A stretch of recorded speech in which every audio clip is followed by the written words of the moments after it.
Mr. Speaker, I'd like to thank the mover of this motion for bringing to the floor a conversation about Nigeria's foreign policy and the need to review Nigeria's foreign policy.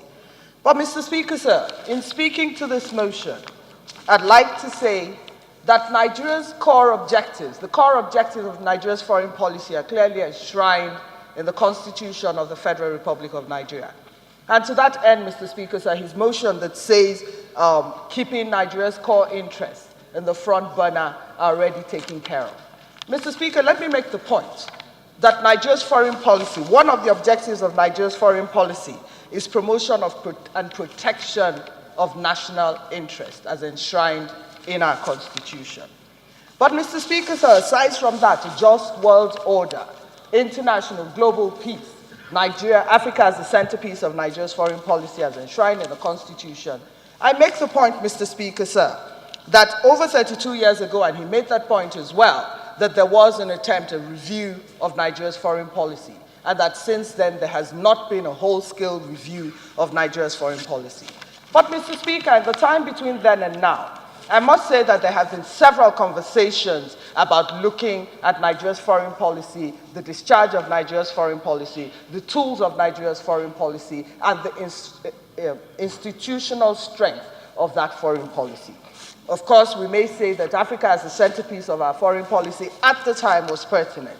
Nigeria had just come out of independence. The entire West African region was in absolute disarray. The rest of Africa was under colonial rule. And so at the time, the vision of our forefathers to have Africa as the centerpiece of Nigeria's foreign policy was absolutely putting a square peg in a square hole.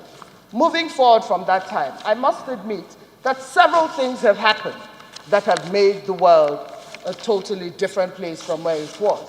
Of course, there's independence of those African nations, dwindling resources for Nigeria that gave us the opportunity to give financial support to other African countries and therefore create the niche that we wanted. Mr. Speaker, sir, to that end, I agree with my colleague that there is absolute need for us to take another look at Nigeria's foreign policy. And the reason for that is that globalization has given room to the fact that the world is definitely a much smaller place, that we cannot have a unipolar vision to Nigeria's foreign policy. We must have a multipolar vision to Nigeria's foreign policy. Of course, in those days, global terrorism was not something that was the order of the day. Denuclearization, nuclearization, migration, human rights, all those things were not enshrined or part of Nigeria's foreign policy. But let me make the point, Mr. Speaker, sir, that what my colleague probably speaks to is codification of the review of the foreign policy. And to that end, I am in absolute agreement with him. But only last year, in 2017, there was a review by the Foreign Affairs Ministry and the Institute of Policy and Strategic Studies in Kuru, where there was another conversation about the way in which Nigeria had to move because of certain things that had happened in the recent past. For instance, Nigeria's influence around the world. How does the rest of Africa see us because of our dwindling resources? Do we still have those resources? Evidently not, Mr. Speaker. So there were certain things. What is our role with regards to hosting ECOWAS? What are we doing about that? Those are conversations that came up at the Saminaka retreat, and I know that they are being codified as we presently speak.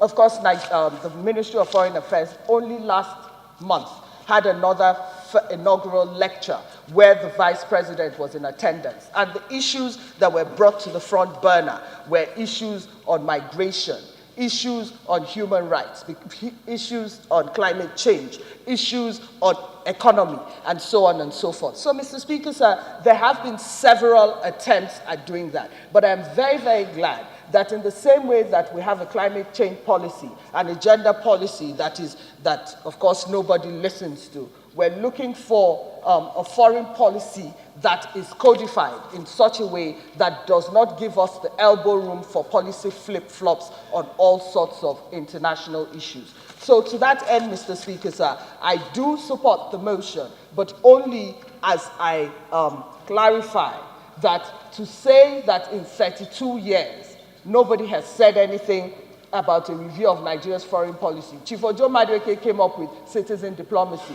There was talk about economic diplomacy. There's been so many conversations about Nigeria's foreign policy and the movement of Nigeria's foreign policy in an emerging world. So for us to say that nothing has been done in 32 years is not very true. But for us to say that all the conversations that have been had about Nigeria's foreign policy must be codified in a way that speaks to a more insular world, a world that is moving more right-wing, that is getting more nationalistic, where trade is becoming a national issue, where the lines between patriotism and nationalism are blurred, is one that we must have. So I agree with you, my dear colleague, that we need to codify that with the amendment.